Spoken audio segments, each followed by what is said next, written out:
LLM Showdown, fine-tuning, RAG, prompt engineering, or a hybrid approach. What is the secret sauce to your next LLM project?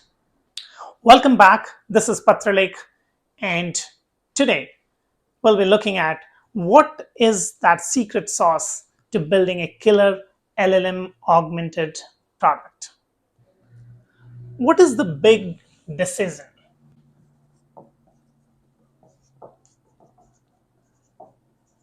when you're building an LLM application, whether it is a brand new application or you're trying to augment your existing product or product suite with LLM?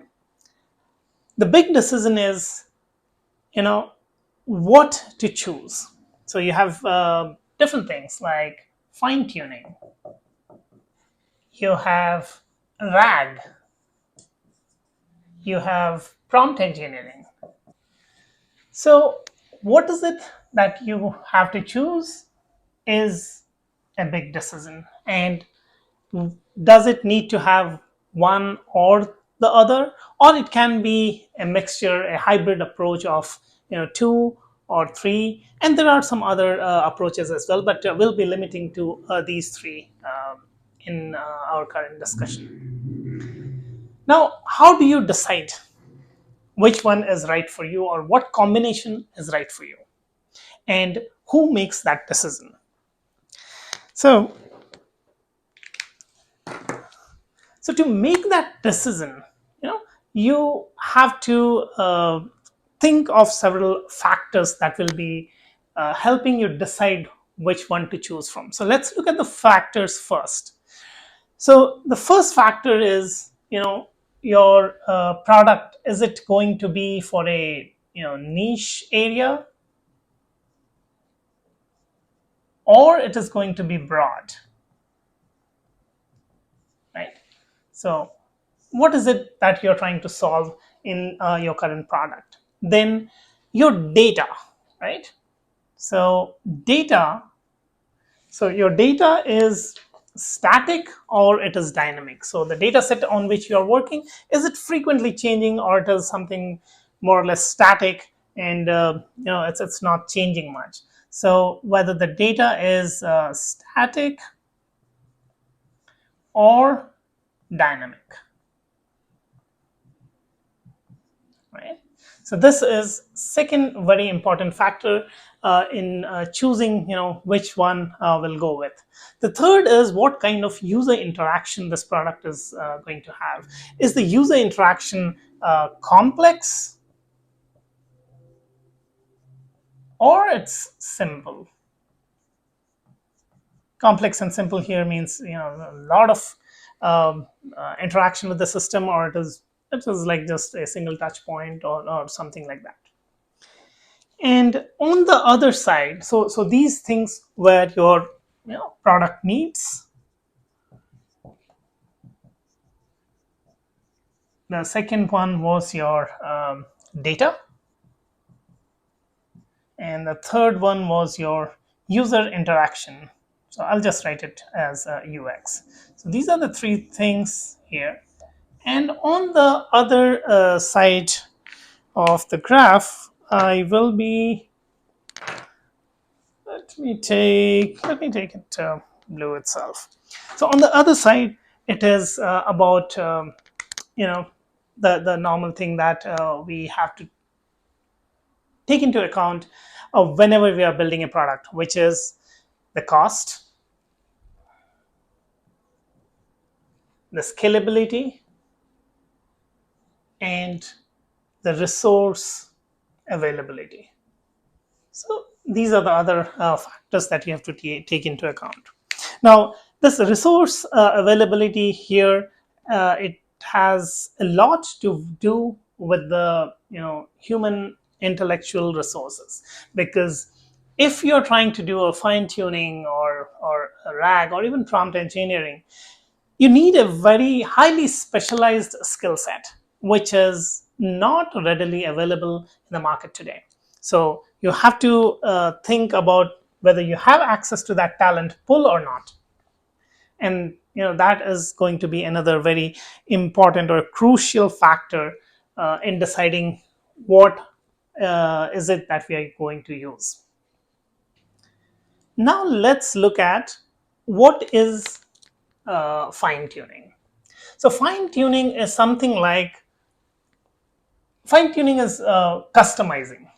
customizing for a specific domain. So you take a pre-trained model, and for a specific domain, you retrain it so that it becomes an expert in that domain. Say, for example, insurance. So you take a general purpose pre-trained model, and then you train it with insurance related terms and all the specific details, so that it can go deep into that uh, domain. And that is what we were looking at, the this thing, right? Whether it is niche or it is broad, right? So if you have to make it deep into one particular vertical, fine tuning is something you will be looking at. Again, not just fine tuning, but yes, that is where this product need kicks in. Now, fine tuning, say you bought a car, right?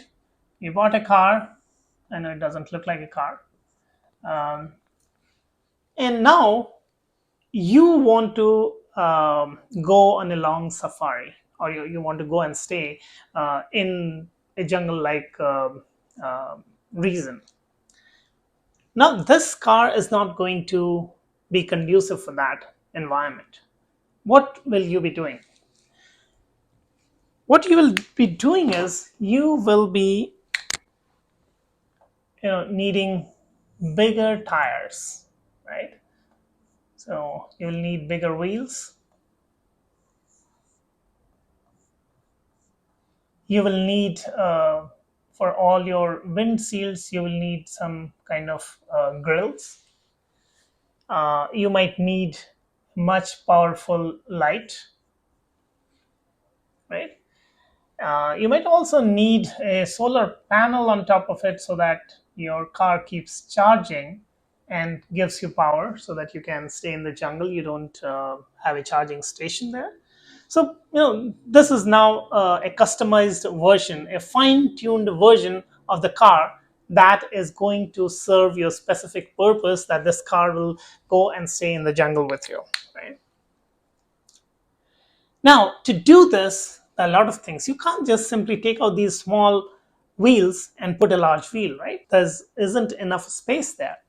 So you might have to extend the that shaft like thing, so that these wheels are might be 2 inches out of the frame of car. Similarly, you might have to do a lot of welding to put this grill in front of the windshield, right? So what this means is you need a lot of skills to do these kind of things, specialized skills. You need a lot of budget, a lot of money. So this car might be costing you $30,000, and now just to make all these modifications, you might need another 30-40K. So that is another factor, and then it is going to take a lot of time. And once you do this, and now you want to make some more adjustments to it, it might be a lot of rework again.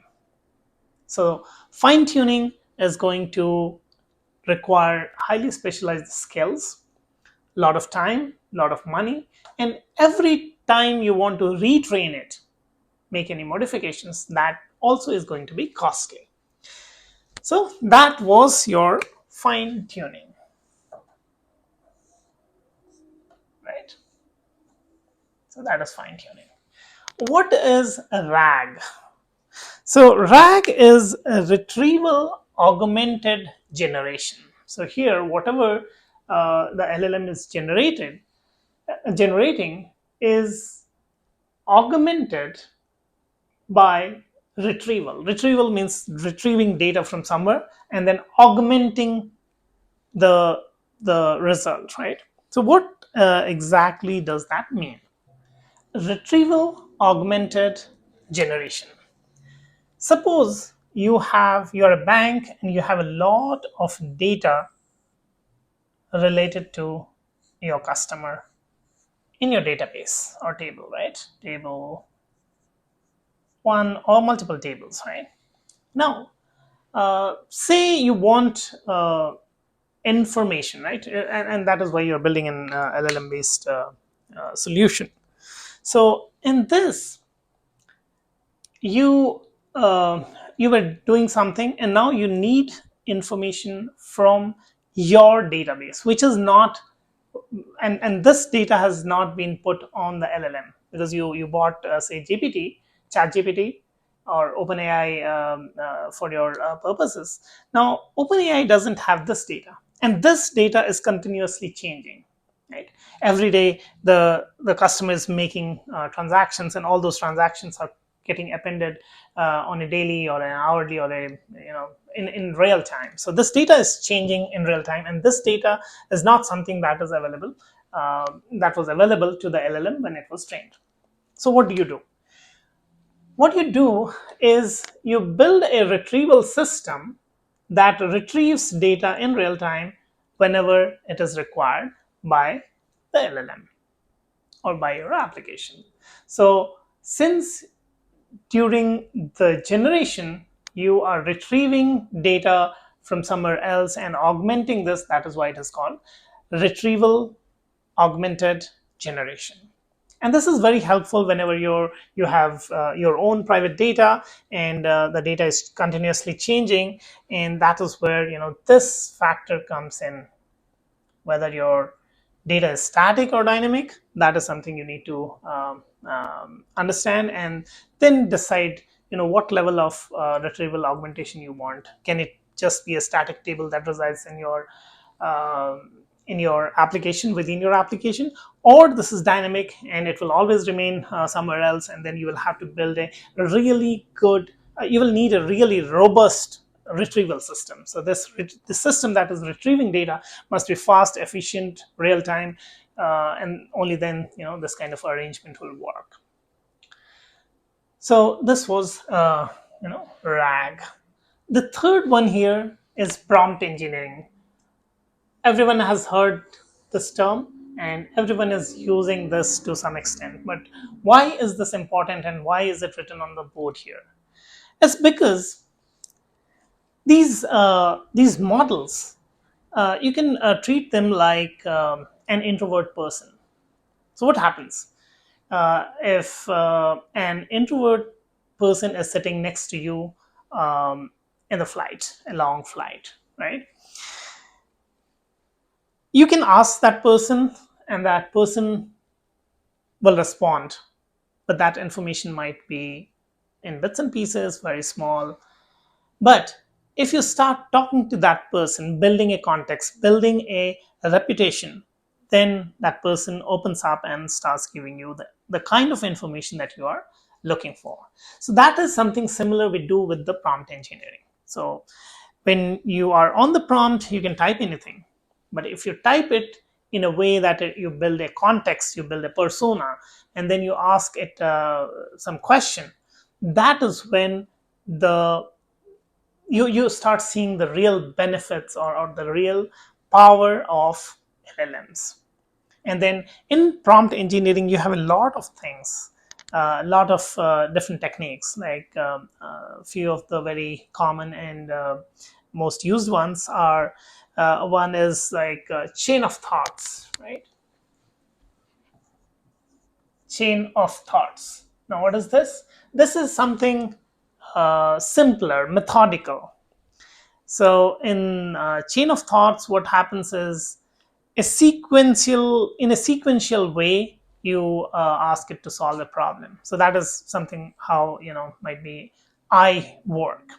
I cannot process a lot of things at a time, so go one step at a time. If I have to add 10 different numbers, I'll do 1 plus 2, and then 2 plus 3, and then the sum of 3 plus 4, and then the sum of plus 5, and in that way, right? There's also this, in a tree format, you can go ahead and explore your answers. In tree of thoughts, it is something like how a chess player thinks.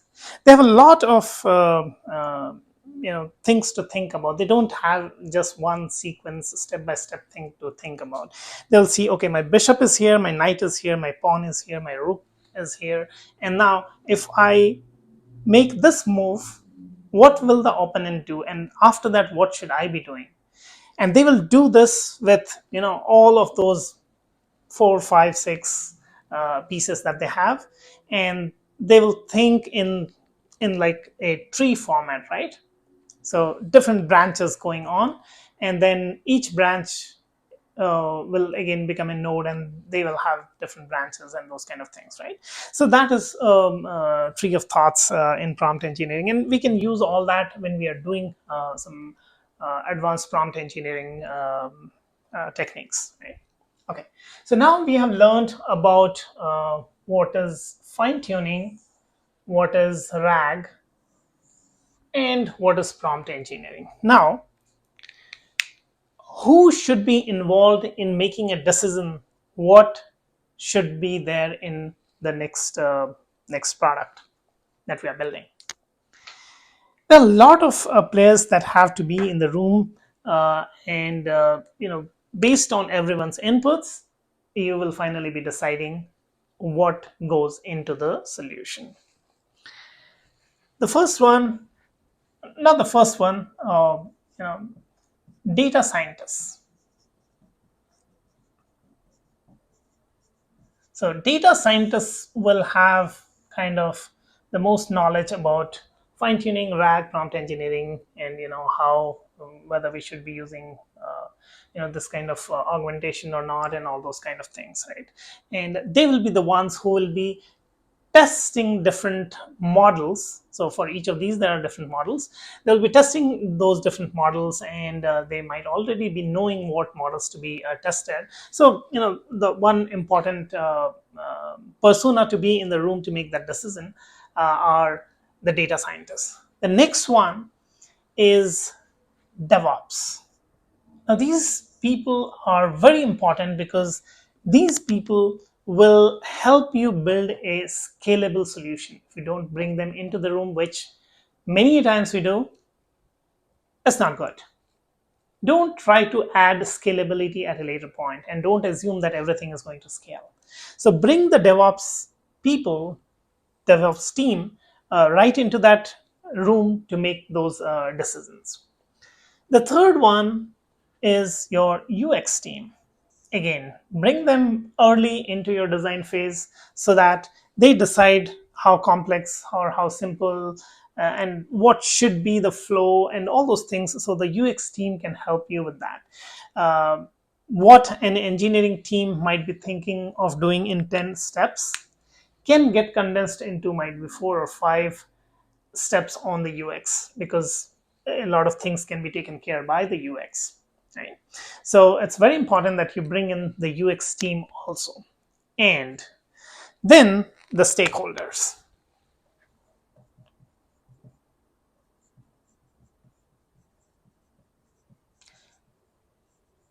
So here you need stakeholders from both the sides, the business side as well as the tech side, because they are the ones who are going to let you run with the project or drop it.